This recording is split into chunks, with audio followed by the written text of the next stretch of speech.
En fait, on finish.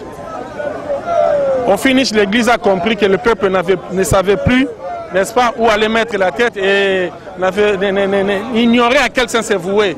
Et voilà, l'Église, dans ses attributions régaliennes, dans ses attributions naturelles, qui sont celles non seulement d'encadrer l'esprit de ses fidèles, des chrétiens, n'est-ce pas, mais aussi de s'occuper du social de ces populations, l'Église a finalement décidé de venir au secours de ces peuples hyper maîtris, hyper pauperisés par un pouvoir qui ne veut pas partager, par un pouvoir qui veut rester indéfiniment, n'est-ce pas, dans la gestion de la chose publique, alors dans la gestion de la République, alors que la Constitution ne lui reconnaît plus, n'est-ce pas, ce pouvoir. Pensez-vous que l'Église est toujours au milieu du village selon vous? Mais au milieu du village, ça veut dire quoi? Au milieu du village, ça veut dire que vous voyez quelqu'un en train de mourir, vous le laissez mourir. Vous savez qu'il y a de la farine dans la maison, mais l'enfant ne mange pas. Vous dites non, parce que je suis au milieu du village, je ne demande pas celui qui a de la farine pour donner à manger à l'enfant. Non, c'est pas comme ça. Au milieu du village, c'est aussi dire qu'il y a de l'argent pour tout le monde, mais vous vous servez vous-même. Écoutez, arrêtez d'être égoïste, distribuez. C'est ça aussi être au milieu du village. Bonjour. Qu'est-ce qu'on peut retenir de cette communauté de la question? Qu'est-ce qui a plus retenu votre attention? Moi, personnellement, c'est la sincérité de prêtres, de évêques.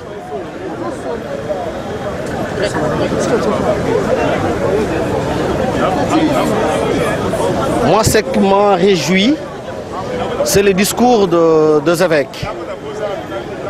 Vous avez suivi quand l'évêque expliquait l'évangile, il a répété en plusieurs reprises la cause de mort. Il dit c'est à notre faute. C'est à notre faute. Donc, ils sont passés aux aveux, tacitement bien sûr, en incriminant les autres, mais eux-mêmes sont reconnaissants de ce qui est arrivé à nos frères et sœurs. C'est ce qui a vraiment retenu ma conscience. Quand les gens sont capables de passer aux aveux devant l'opinion nationale qu'internationale, que ce qui est arrivé, ils sont aussi coupables, c'est quand même une chose la plus bonne à encourager.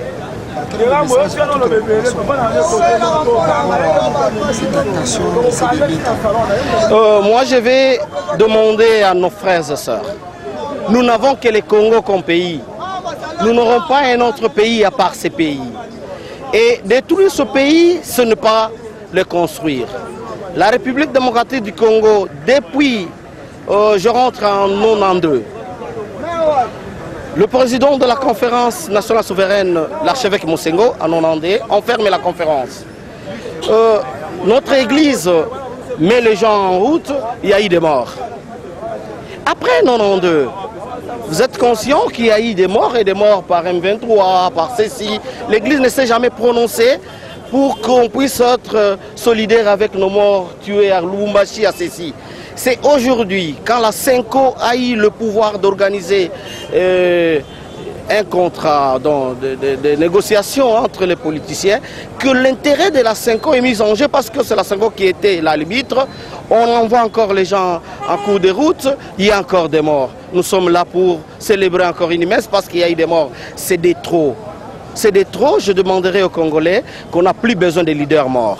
C'est vrai qu'aujourd'hui, nous venons de dire que le sang de ceux qui sont morts retombe sur nos têtes, sur le veine, que ce soit des abbés, que ce soit des politiciens. Mais hélas, ce sont des familles nombreuses qui souffrent. Parce que si un parent tombe, derrière lui, on ne sait pas il a combien de personnes. Donc, n'utilisons plus la violence, n'utilisons plus la méchanceté pour reconstruire notre pays. Trouvons d'autres mécanismes parce que nous voulons la démocratie. Merci. L'homélie d'aujourd'hui, c'est une homélie de libération parce que comme tous les peuples congolais le savent, eh bien, nous avons été vraiment brimés. Et aujourd'hui, avec l'hommage rendu aux morts consécutifs à la marche du 31 décembre, nous avons encore de l'espoir. Et le message du cardinal et l'homélie qui a été faite nous redonne la force, nous redonne de l'espoir.